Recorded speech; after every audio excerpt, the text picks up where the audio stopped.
Hi, this is Ted Rogers on History by the Plate. Today we're going to talk about, of all things, salt. Now, salt gets a bum rap, and frankly, to a great degree, sometimes that is deserved. It's over-added to a lot of foods where it's really not needed. And frankly, a lot of that comes down to the issue of the wrong salt is used at the wrong period of time in the cooking process. But there is no more ingredient that is more crucial for bringing out the true flavors of food than salt. Now, it's easy just to go to the grocery store and buy the carton of table salt. We're all used to that, and here it is. Very, very fine grains that you can see here. They're all uniform. Now, when I do buy table salt, I buy the sea salt, not the mined salt.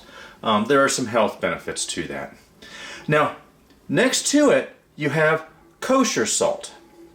Now, kosher salt is my favorite to cook with, and you'll see it's slightly different. You have irregular grains in size, but it's easier to grab with your fingers, so it's easier during the cooking process to properly salt your food. Now, lastly, what we have here is what we call finishing salts. And notice the large crystals here, significantly larger crystals. Finishing salts go on after the meal is fully prepared, and it brightens the flavor of the food. There is a difference in the strength of the salt, the saltiness of the salt. The table salt is going to be the saltiest of them all. After that, you have kosher salt. The least salty is going to be the finishing salt. Now, so what? What does that mean? Well, if you're listening, or not listening to, but if you're reading a recipe and it calls for, say, excuse me, 1 teaspoon of table salt, and you're going to be using kosher salt instead because it's easier for you to control spreading it, well, then use 2 teaspoons of kosher salt. And again, the finishing salt goes on last. It's the least salty of them all. So today, what we're going to look at is how adding salt at different times in the cooking process changes the flavor of foods differently. Some foods, especially vegetables, such as watery vegetables, tomatoes, cucumbers, and the like, respond very, very well to a little bit of salt being added early in the process. However, a good bit of salt added later in the process won't have nearly the same effect. Meats, too, interact differently with salts as regards the timing of when the salt is put on the meat. If you're cooking, say, a nice ribeye, well, you're going to want to pepper that and salt it a good 6 to 8 hours before you put it on the grill. However, if you're using a ground meat, such as ground beef or ground pork, you will not want to salt that until right when you're ready to put that on the grill. The difference with the large steak, what happens is the salt interacts with the meat and it draws the moisture out, but then there is a change in the chemistry of the meat which then interacts to pull all the moisture back into the muscle along with the salt. However, ground meat reacts differently.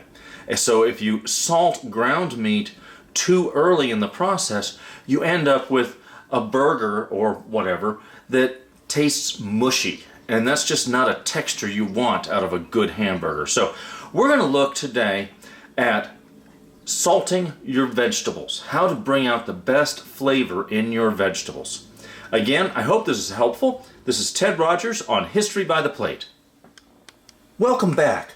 Okay, what I've done now is I've sliced up a couple of what we would consider watery vegetables, and some of my favorites too. We have the cucumber right here, and tonight what I'm doing is I'm making burgers, and Glenda loves a good tomato on her burger. So instead of just throwing the tomato on the burger or salting the tomato right before we put it on the burger, here's a way to enhance the flavor and really make that tomato flavor pop. Take a baking sheet, I put a cookie sheet underneath it, lay out the slices of the tomato like this, and we're going to do the same thing with the cucumber. You're going to lay these out, and if you do this before you make a salad with the cucumber, you're going to get more than double the amount of cucumber taste. What I have here then is the kosher salt. Now, kosher salt, the word, when it says it's kosher salt, does not necessarily mean that the salt itself is kosher. Instead, it is salt that is used in koshering.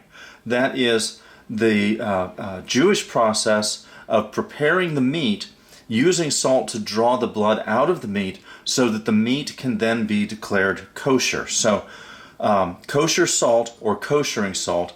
Again, I'm using this because the size of the grains makes it easier for me to control as I sprinkle this. So I'm going to sprinkle this then over, get out of the way here a little bit, over the tomato. Some more over this slice of tomato. Go a little higher, get a little more even distribution. Over this slice of tomato. And then over the slices of cucumber. And what this is going to do then is draw out the moisture from these vegetables so that what you taste when the drying process is done is not the water in the vegetable, but the full flavor of the vegetable itself. So we'll be back in about half an hour and take a look. Okay, we are back. About half an hour has gone past now. And so what I'm going to do is I'm going to pick up each of these slices, kind of shake them off a bit, put them over here, pick that up, shake it off, pick that up, shake it off,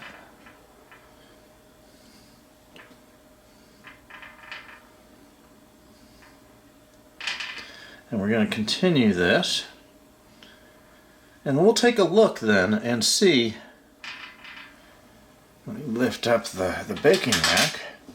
There we go. Now we can see how much water we actually got from the salting of the vegetables. And so, what you have then is, if you're using the cucumbers in a salad, the cucumbers are no longer going to water down the dressing. If you're, especially when you make a tzatziki, you'll want to do this so that the cucumbers don't water down the tzatziki. And with these tomatoes, again, Glenda loves tomatoes on her burger, so tonight what she's going to taste is not the water in the tomato, she's going to taste the tomato.